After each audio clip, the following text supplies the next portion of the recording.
No ensaio geral damos palco aos mais velhos. Abrimos o novo livro da escritora Lídia Jorge, que tem como protagonista uma mãe cujas rugas falam sobre a experiência de vida.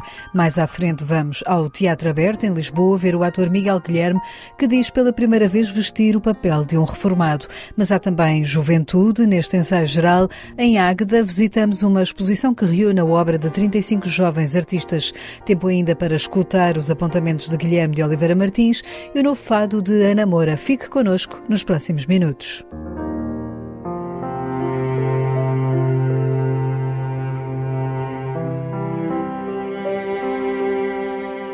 A escritora Lídia Jorge cedeu ao pedido da sua mãe para escrever um livro com o título Misericórdia. A obra, que já está nas livrarias, tem por base a vida da mãe da autora e dos seus últimos dias num lar antes de ter sido uma das vítimas portuguesas de Covid-19. Lídia Jorge fala deste livro como um dever em homenagem a um exemplo de vida. Quis reconstituir e testemunhar uma vida plena de alguém que foi uma resistente perante a vida e que teve uma concepção de vida que me parece a mim que é tocante.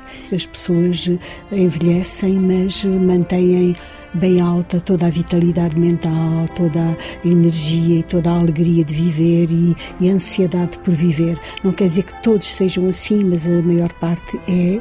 E eu achei que testemunhar este caso era uma espécie de dever, porque assisti de perto, porque não há muita coisa escrita deste ponto de vista, porque é muito difícil viajar, enfim, pela mente de uma pessoa idosa, é difícil, nós somos atraídos para escrever sobre a juventude, sobre a plenitude, e o resto é difícil adivinhar o que se passa, não é?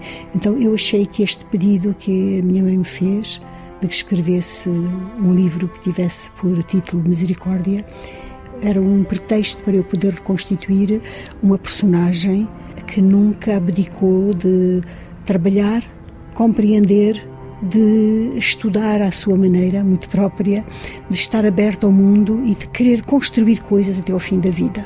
Isso pareceu-me que era um dever fazer e fiz com gosto, a princípio com dificuldade, mas depois, à medida que ia escrevendo, achei que estava no sítio certo. Lídia Jorge dedica Misericórdia à sua mãe e a outro amigo que também morreu de Covid-19, o escritor Luís Sepúlveda. O livro foi uma missão que lhe foi confiada, mas para a qual Lídia Jorge sentiu necessidade de encontrar um fio condutor, dando protagonismo à figura da mãe. Foi uma espécie de missão que ela me confiou, não é? E confiou de uma forma, a princípio, de uma forma difusa, porque me ia pedindo muitas vezes que eu escrevesse sobre um livro que se chamasse Misericórdia. Ela estava num lar da Santa Casa da Misericórdia e eu tive dificuldade em perceber o que é que ela queria, se ela queria no sentido crítico ou se ela queria no sentido de agradecimento. Era no sentido de agradecimento. Ela dizia que era preciso compreender as pessoas quando as pessoas já não podiam movimentar-se como antes, que era bom haver atenção e o convívio entre as pessoas fosse feito não na base da crueldade, mas na base da compaixão. Ela pediu-me isso, a última vez foi no dia 8 de março de 2020 e pediu-me com insistência, nunca mais a vi, porque a seguir fecharam o lar e eu fiquei com essa, digamos, como uma espécie de dever que eu tinha de cumprir. A princípio não sabia, de facto, como proceder, porque é tocar em alguma coisa muito pessoal, muito própria, em que eu própria teria de estar envolvida de qualquer modo e, portanto, senti que ia escrever alguma coisa que rompia com o pudor, que em geral quem escreve ficção tem, não é? Em geral nós escrevemos ficção para não nos mostrarmos, inventamos e dessa forma não nos mostramos. E aqui era impossível não tocar, não mostrar, mas depois acabei por várias coisas que aconteceram e até leituras que fiz na altura por perceber que havia uma saída e que era escrever um livro sobre um tu e não sobre um eu. Dar-lhe completamente a palavra, deixar que fosse o pensamento dela a fluir, ainda que fosse agora ficcionado. Debaixo do teto de um lar há um mundo de emoções e de relações, como se toda a humanidade ali estivesse contida, diz a autora. Lídia Jorge fez desta matéria humana literatura. Os entendimentos, os desentendimentos, os momentos de beleza, os momentos de dificuldade, os momentos de incompreensão, a luta. Ela falava muito da luta entre os cuidadores que eram atenciosos, pareciam ter nascido para cuidar das pessoas, e os outros que não eram, os outros que apareciam, enfim, porque não tinham outro sítio onde trabalhar e, portanto, não estavam virados para aí. Portanto, exerciam uma espécie de vingança que não se sabia porquê, mas um exercício de crueldade. E ela percebia muito bem isso.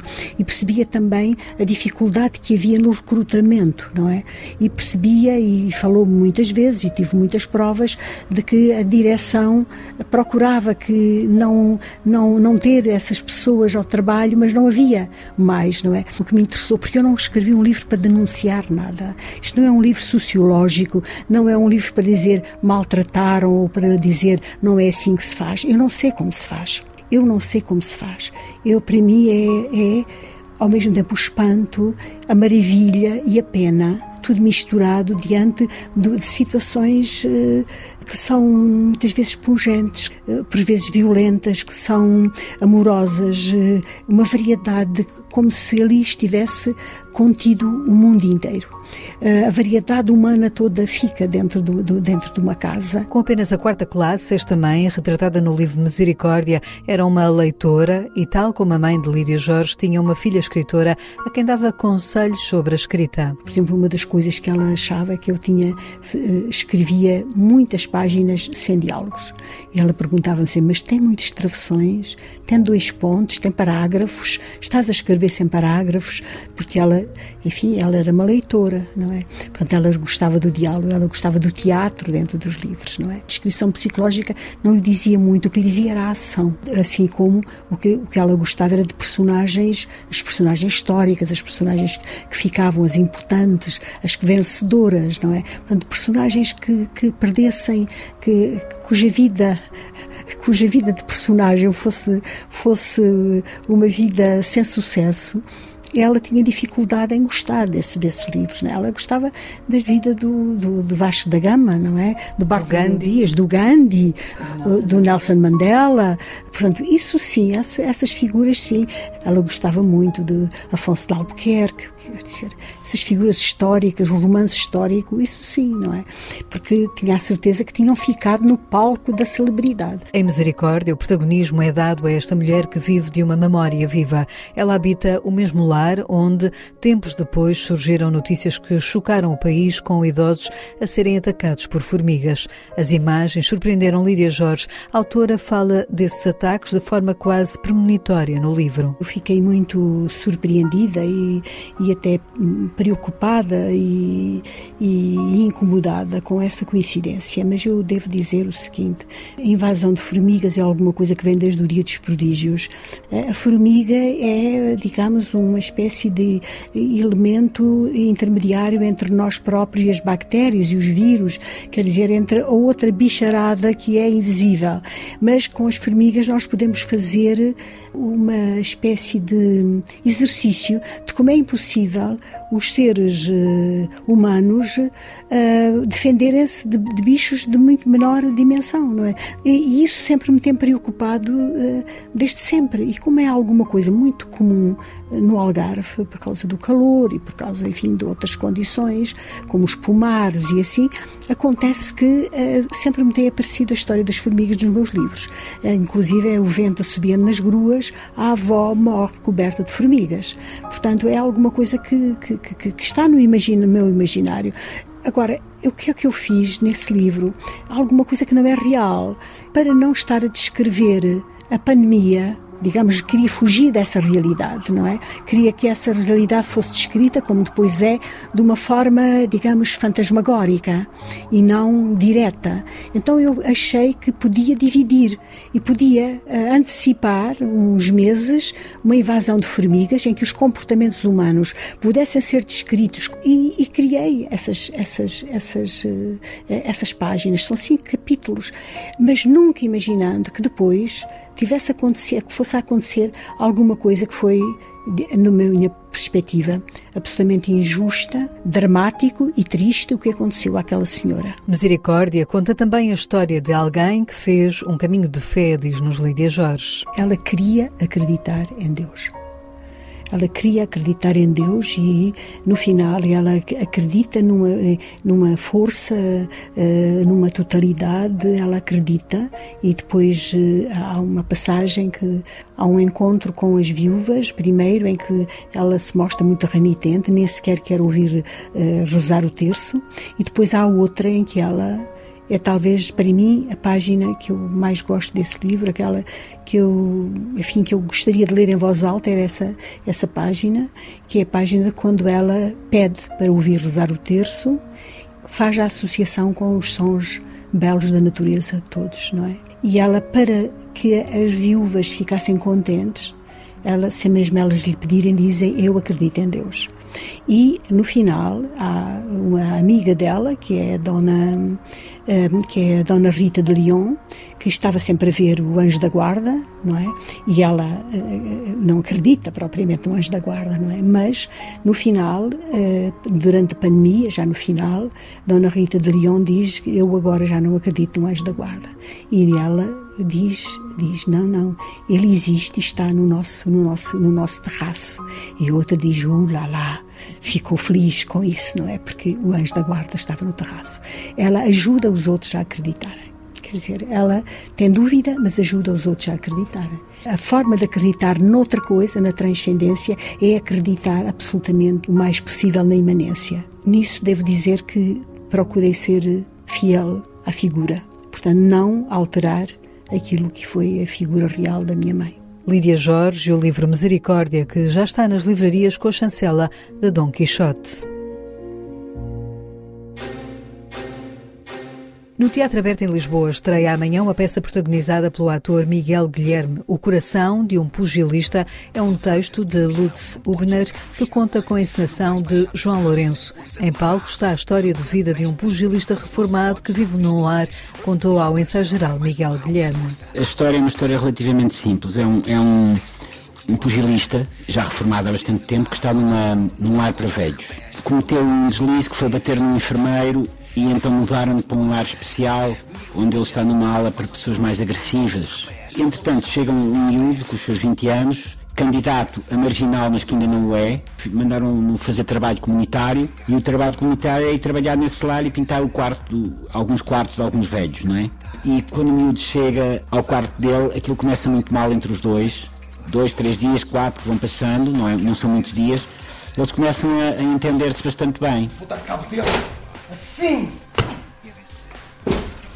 Queres vê-lo apunhalado nos chás? Foi isso, insano. É que é para eu perceber que não pode gozar com a minha cara. Nem fazer de mim um palhaço. Ao lado de Miguel Guilherme, em palco estão os atores Gonçalo Almeida e Joana Pialgata. A peça narra este encontro entre dois homens de diferentes gerações. O que o velho tenta é fazer crer que se calhar o caminho da violência talvez não seja o melhor caminho. Por outro lado, o velho também tem uma ânsia de liberdade enorme, porque está ali preso, e o miúdo ajuda-o a fugir no fim. Portanto, eu acho que mais que é uma história de duas gerações muito diferentes que se encontram, mas também eu acho que é uma história sobre que reflete um bocadinho sobre a liberdade. O pugilista está ali preso, mas no fundo não deixou de ser livre, ou ter uma ânsia de se libertar. E o miúdo também quer encontrar uma maneira de estar melhor na vida, não é? Porque está muito perdido. Então ajudam-se um ao outro. Se fores à procura de trabalho, o patrão te perguntar o que é que fizeste estes anos todos e tu responderes: eu estive preso por causa da minha honra, ele vai dar-te uma palmada nas costas e dizer: és um tipo fantástico. O texto original foi adaptado por João Lourenço e Vera Sampaio Lemos. Em cena, além da relação entre gerações, estão temas como a experiência de vida e o valor da amizade. A vida sendo um combate, não é? E um combate que vale a pena ser travado da melhor maneira e pelas melhores razões. Nesse lado, a peça tem um lado moral, não é? Não diria que seja moralista, mas tem um lado moral forte sobre o que vale a pena fazer, o que não vale a pena fazer. É uma peça também para a juventude, que vai desde os 12 anos até aos 100. Em relação ao boxe, nós tivemos umas pequenas lições de boxe, apenas só para percebermos mais ou menos algumas posturas, e nada mais. Não me passou pela cabeça ir jogar boxe para fazer esta peça. Miguel Guilherme, que encarna o pugilista, confessa que é a primeira vez que veste um papel de um idoso. Interessa-me, sobretudo, este é talvez o primeiro papel em que eu assumo a minha condição de velho. Por um lado é interessante, por outro é inquietante, não é? Mas sim, é o primeiro papel que eu faço em que sou assumidamente um velho. É um bocado assustador, não é? Preocupante a ideia da idade, a ideia do avançar, a ideia da... Mas quer dizer, mas são coisas que não me tiram o sono. Mas quando penso nisso, todos nós temos que, de certa maneira, ter que lidar com isso, não é? Mais tarde ou mais cedo na nossa vida, não é? O Coração, de um pugilista, vai estar em cena no Teatro Aberto, em Lisboa. Eu nem sei para que é que eu estou para aqui a falar contigo. Ias armar-te em herói, para mim ainda gostar de ti e praticaste uma boa ação. Mesmo que toda a gente ache que és um parvo, não deixa de ser uma boa ação, devias orgulhar-te disso. Se a miúda gostar de ti, também se vai orgulhar do que tu fizeste. Viajamos até Águeda. No Centro de Artes, até 15 de janeiro do próximo ano, pode descobrir uma exposição que dá a conhecer 80 obras de 35 artistas de diferentes geografias, de Portugal a Angola, passando por Moçambique, África do Sul, República Democrática do Congo, São Tomé e Príncipe, Burkina Faso, Namíbia, Holanda, Alemanha e Brasil.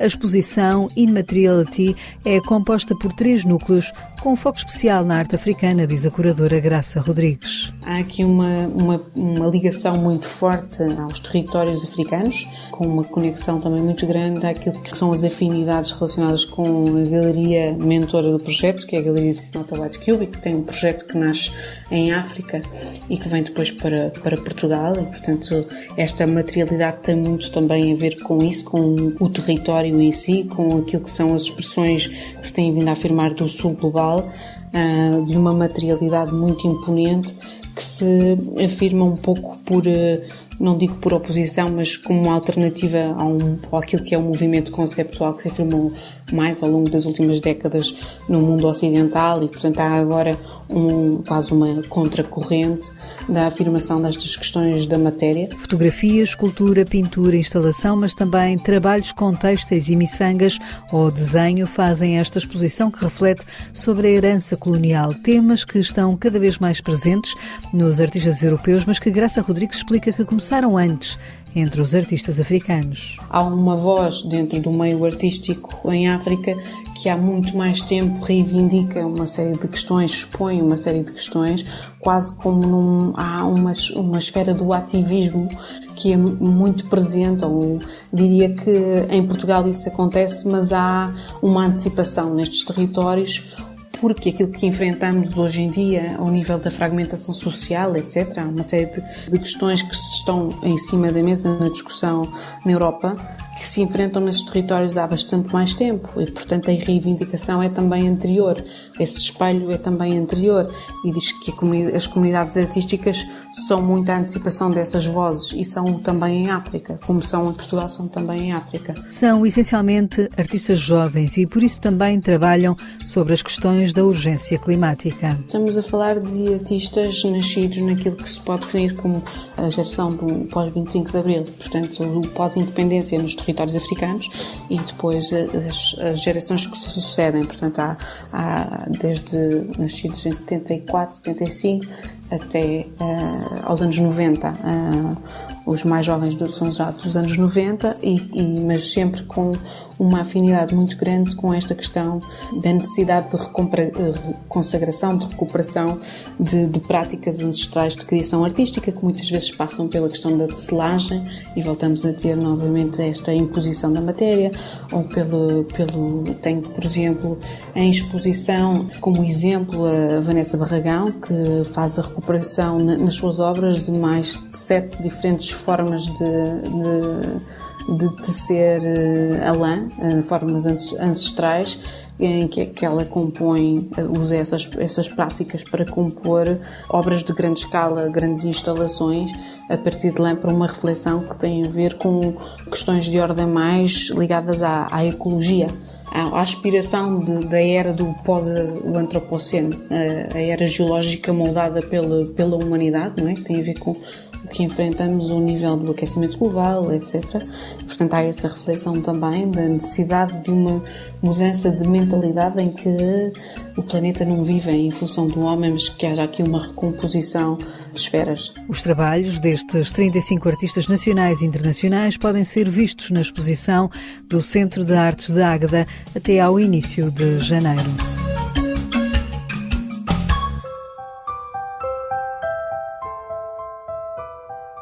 No ensaio geral, escutamos agora Guilherme de Oliveira Martins, o colaborador semanal do Centro Nacional de Cultura, dá-nos uma leitura de Misericórdia, o novo livro da Lídia Jorge. Aqui onde me encontro, mesmo em tempo de primavera, quando os dias costumam ser do tamanho das noites, a noite é sempre mais longa que o dia.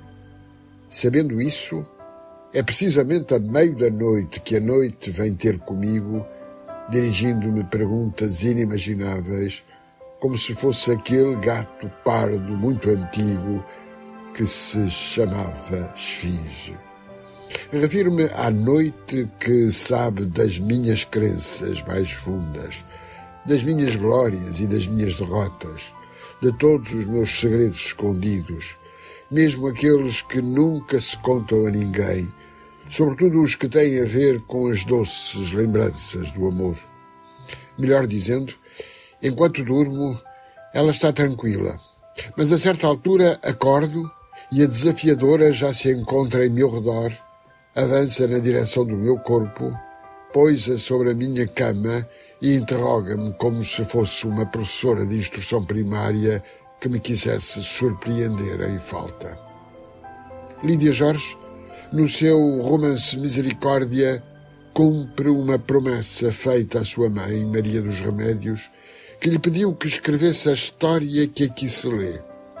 E dedica-lhe, bem como a Luís Sepúlveda, este relato que visa lá onde, sem se conhecerem, estão unidos no tempo das estrelas e cruzam-se no interior destas páginas.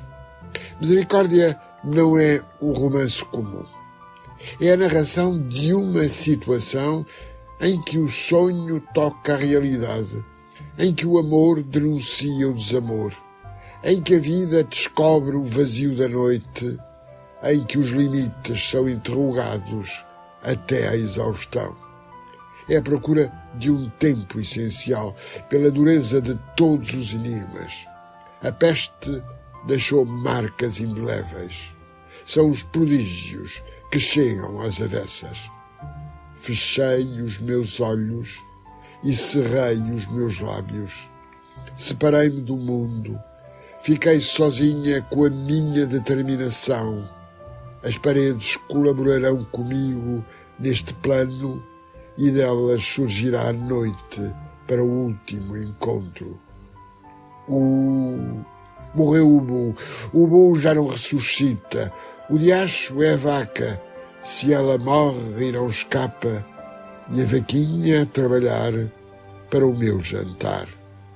Ouvem-se os ecos antigos, e o romance permite compreendermos como a vida reserva-nos a esperança.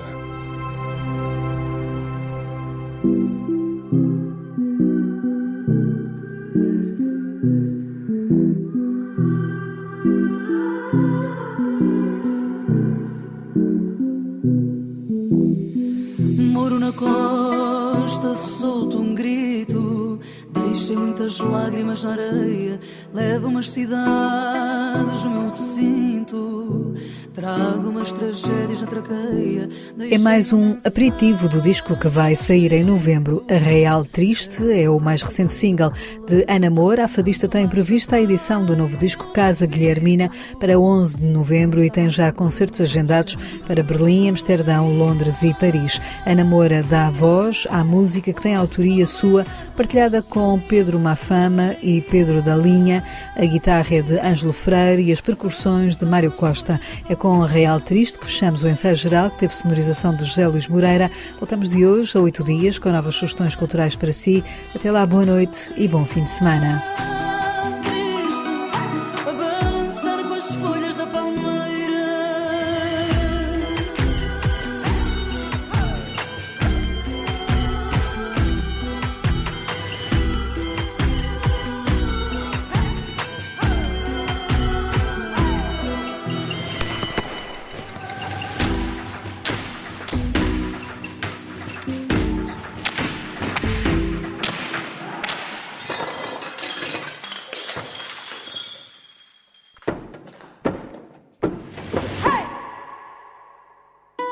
à beira do mar, mesmo à beirinha, à beira do mar, à beira da linha, à beira do mar, mesmo à beirinha, à beira do mar, à beira da linha.